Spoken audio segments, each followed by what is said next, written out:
So, picture this. It's June of 1949. A transatlantic ship called the North King is, cutting through the muddy waters of the Rio de la Plata. Right. And it docks in Buenos Aires. Mm. A man steps off. His travel documents say he's a mechanic from the South Tyrol named Helmut Greger. And he's carrying 2 suitcases, one large, one small. And, you have to imagine the port of Buenos Aires at this time. It is just absolute chaos. Oh, I bet. Yeah, thousands of displaced Europeans are pouring into South America. The customs officials are totally overwhelmed. They're mostly just, waving people through the line. Right, just stamping papers. Exactly. But for some reason, an official stops our so-called mechanic and actually opens the small suitcase. Okay, let's unpack this. Because I feel like if you're a fugitive running for your life, the very first rule of evasion is ditching the evidence, right? You'd think so, yeah. You definitely do not pack the murder weapon in your carry-on. Yet, when the official opens that small suitcase, he doesn't find, wrenches or screwdrivers for a mechanic. He finds hypodermic syringes, vials of blood, and cellular plaques. Which are essentially glass slides containing cultured human cell tissue, used for genetic study. Which is wild. It really is. And the customs official is, as you'd expect, understandably baffled. He calls over the port doctor, and Helmut Greger just starts sweating profusely. Naturally. Yeah, he has to fast-talk his way out of it. He claims he's just an amateur biologist taking his hobby abroad. An amateur biologist. Right. And the port doctor, who is probably just overworked and, wants to go on his lunch break, he buys this story. Complete buys. He just waves him through, which is this completely unremarkable bureaucratic interaction that just happens to be one of the most terrifying near misses in history. Oh, absolutely. Because Helmut Greger was not a mechanic. He was Dr. Josef Mengele, the angel of death. Yeah. The chief executioner and twisted geneticist of the Auschwitz extermination camp. And welcome to today's deep dive. We are thrilled you're here with us, sitting right in the room as we untangle a true story that really defies every expectation of how international justice works. Yeah, we're pulling today's facts from Olivier Guéz's amazingly researched book, The Disappearance of Josef Mengele. And our mission today is to, really break down the mechanics of the unthinkable. How does the most wanted man on Earth evade capture for decades? Right, we're going to look at the logistical networks that shielded him, the sheer audacity of his high society life in South America, and that paralyzing paranoia that eventually became his own kind of prison. Exactly. And to understand the audacity of bringing that suitcase across the Atlantic, we really have to look at the psychological framework of Mengele. Yeah, what's going on in his head? Well, he didn't view himself as a mass murderer. Wait, really? No, in his mind, he was an avant-garde scientist. Those samples in the suitcase, the results of his horrific, torturous experiments on twins and dwarfs at Auschwitz, he didn't see those as evidence of crimes. He saw them as data. Exactly. They were data. They were his life's work. Okay. He genuinely believed that once the political dust settled, the world would recognize his academic genius. That level of cognitive dissonance is just terrifying. I mean, his ego basically overrode his basic survival instinct. It did, and it's deeply ironic, right? Because his ego is exactly what saved him from being identified by the American military 4 years earlier. Oh, right, the tattoo. We have to talk about the tattoo. Yeah, this is a staggering detail from the historical record. So the SS, the paramilitary organization of the Nazi Party, they required all their members to have their blood type tattooed under their left arm. Just as, a practical measure for battlefield blood transfusions. Exactly. But Mengele refused to get the tattoo. Which is crazy to me. I would assume refusing a direct military order like that in the SS would result in, a court-martial? It normally would. But Mengele was, he was totally obsessed with his physical appearance. He spent hours hydrating his skin, meticulously grooming himself. Wow. Yeah. And he simply refused to mar his smooth skin with ink. And because he was this elite officer, he somehow managed to bypass the requirement. So fast forward to the fall of the Reich in 1945. The Americans capture him and put him in a prisoner of war camp. Right. And the Americans are processing thousands of prisoners a day. It's a total assembly line. They're not running deep background checks at that point. Exactly. They're looking for quick identifiers. They lift his arm, see no SS tattoo, classify him as a regular soldier of the Wehrmacht, the standard German army, and eventually they just release him. Just let him walk out the front gate. Sheer vanity saved him. It's unbelievable. So from there, he navigates the infamous rat lines to reach South America, right? Yeah, the rat lines. It was this underground smuggling network facilitated by a really bizarre coalition of ex-fascists and even some sympathetic clergy. How did that even work? Well, a fugitive would get an identity certificate under a false name, often from a sympathetic priest in Rome. Okay. Then they'd take that letter to the International Committee of the Red Cross, and the Red Cross was so overwhelmed with refugees, they'd just rubber stamp a travel document based on the fake identity. And that's what brings him to the port in Buenos Aires. Though his early days in Argentina aren't exactly glamorous. No, not at all. He's living in this windowless, cheap room at the Hotel Palermo. He gets a job as a carpenter, which he absolutely despises. Right, because he considers himself an aristocrat of the intellect. Manual labor was beneath him. Exactly. But he doesn't stay a carpenter for long. The geopolitical climate of Argentina practically catapults him into high society. Yeah, we have to look at the grand strategy of Argentine President Juan Perón here, because Perón wasn't hiding war criminals out of, like, simple charity. Right, he had an agenda. A huge agenda. He was watching the brewing Cold War between the U.S. and the Soviet Union, and he basically concluded that World War III was inevitable. And that it was going to involve atomic weapons. Exactly. So Perón wanted a third way. When the U.S. and the Soviets inevitably destroyed each other, he wanted Argentina to be the surviving global superpower. It kind of sounds like a ruthless venture capitalist buying up distressed, toxic Yeah. assets because he thinks a market crash is going to make them super valuable. That is a perfect analogy. To build that superpower, Perón needed intellectual capital. Engineers, scientists, military tacticians. The debris of history. Right, the debris of history. Nazi scientists, aerospace engineers, fascist politicians. Perón's immigration officers in Europe were secretly instructed to just greenlight anyone with a technical or military background, no questions asked. And this organized underground network changes everything for Mengele. I mean, he discovers this magazine called Der Weg, which is this nostalgic, unrepentant Nazi publication operating openly in Buenos Aires. Very openly. And through that, he starts networking. Huh? And to me, this completely shatters that Hollywood trope of the fugitive war criminal. Oh, 100%. When you picture a fugitive Nazi, you imagine someone, like, trembling in a dark basement. But here's where it gets really interesting. They aren't hiding at all. Not even a little bit. They are holding networking events at high-end cafes. They're going to the opera at the Teatro Colón in tuxedos, complaining about the locals. The social circle he builds is just extraordinary. I mean, he's socializing with Hans-Ulrich Rudel, the most decorated Stuka dive bomber pilot of the German Air Force. Who is now consulting for Perón, right? Yes, designing fighter jets for Argentina. He drinks with Wilhelm Sassen, a former SS propagandist. And he even crosses paths with Adolf Eichmann. The bureaucratic architect of the Holocaust. Exactly, who is quietly living in Argentina under the name Ricardo Clement. And Mengele's arrogance doesn't just make him comfortable, it makes him remarkably sloppy. Extremely. Because by 1956, he feels so invincible that he literally walks into the West German embassy in Buenos Aires, admits his travel documents are under an alias, and requests a new passport. In his real name. In his real name, Josef Mengele. And the embassy issues it to him. How is that physically possible? He is one of the most infamous criminals on the planet. I struggle to understand how a government official types that name and doesn't instantly call the police. Well, it comes down to a massive bureaucratic blind spot in the post-war era.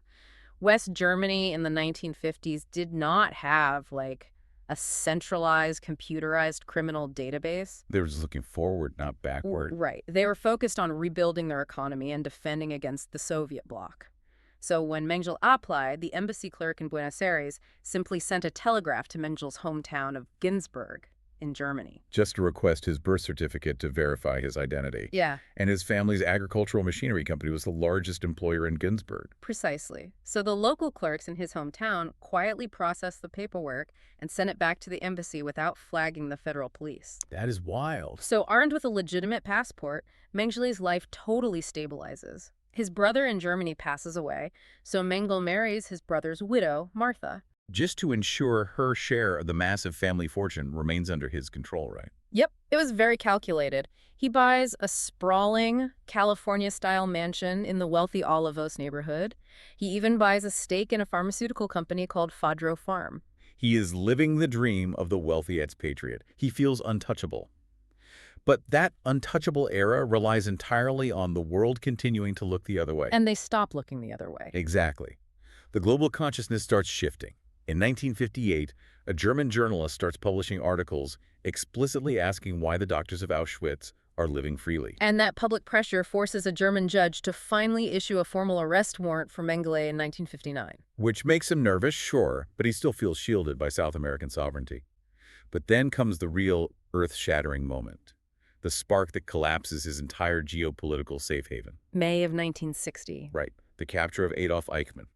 The Israeli Mossad manages to locate Eichmann in Buenos Aires, and the tradecraft here is fascinating. Oh, it's incredible. They don't rely on, like, high-tech surveillance. No, they get a tip because Eichmann's teenage son is dating the daughter of a half-Jewish Holocaust survivor. Yeah, the son starts bragging to her about his father's true identity. Just a singular slip of the tongue.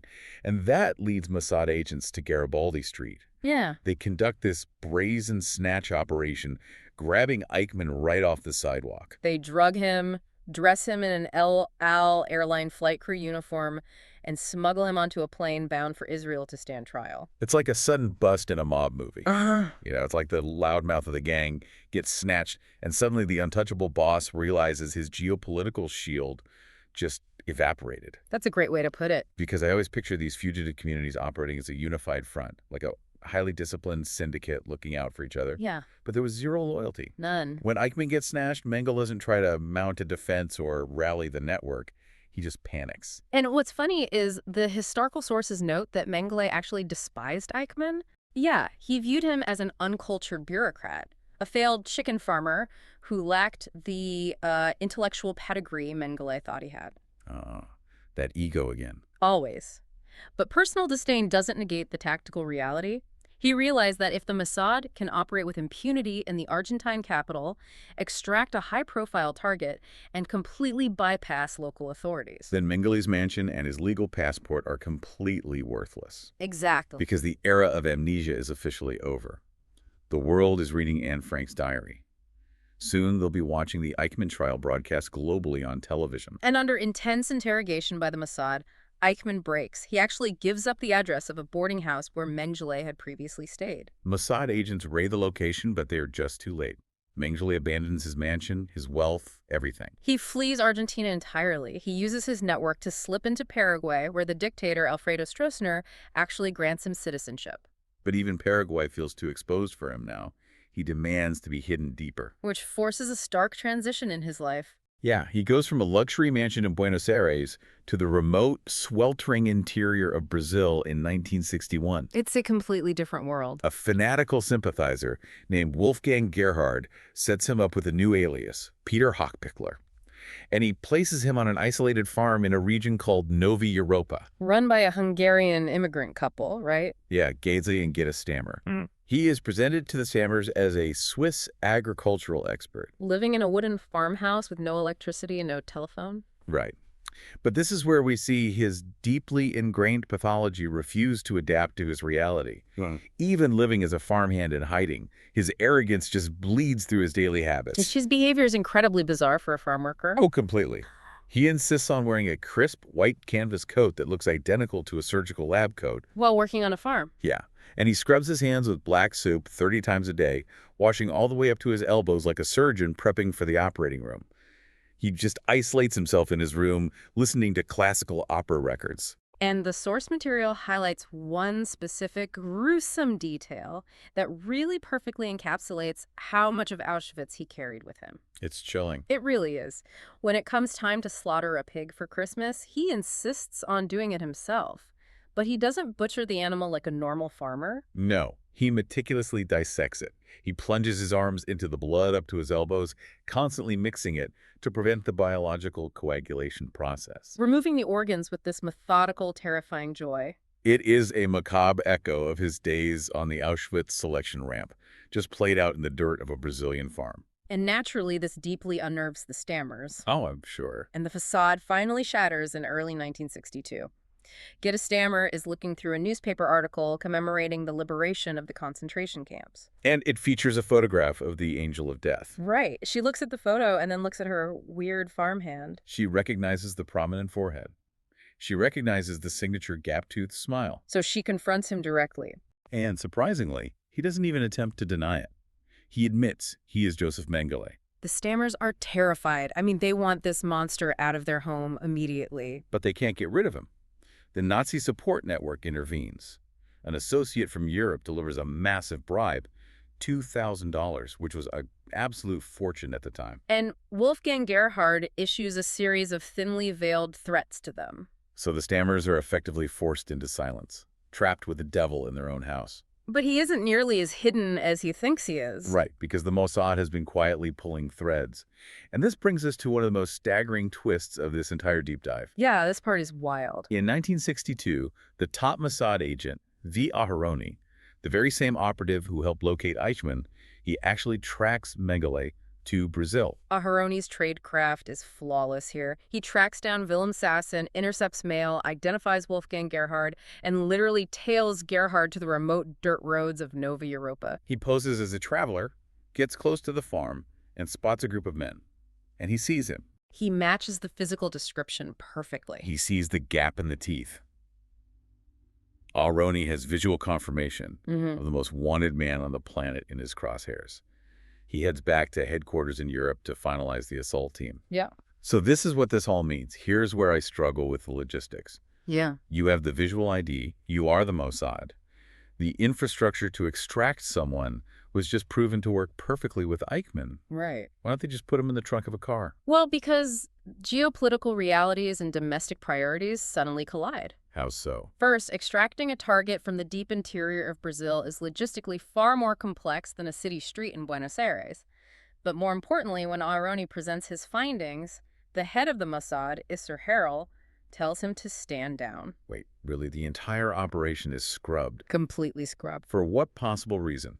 You have Mengele. The survival of the Israeli state was suddenly under internal threat. Okay, what was happening? An 8-year-old boy named Jocelyn Schumacher had been kidnapped by his ultra-Orthodox grandfather, who basically refused to return the child to his secular parents. Oh, wow. And the dispute violently escalated. Religious and secular factions were clashing in the streets, and it genuinely threatened to spark a civil war that could literally topple the government of Prime Minister David Ben-Gurion. Wait, a custody dispute halts the capture of Josef Mengele. Essentially, yes.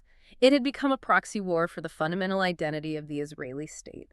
So Prime Minister Ben-Gurion made a ruthless, pragmatic calculation. You had to prioritize. Right. He ordered the Mossad to drop every international operation, including the hunt for Mengele, and find the boy. It was dubbed Operation Tiger. And that took priority over the world's most wanted Nazi. It utilized all the agency's top operatives, cost a fortune, and took 8 months.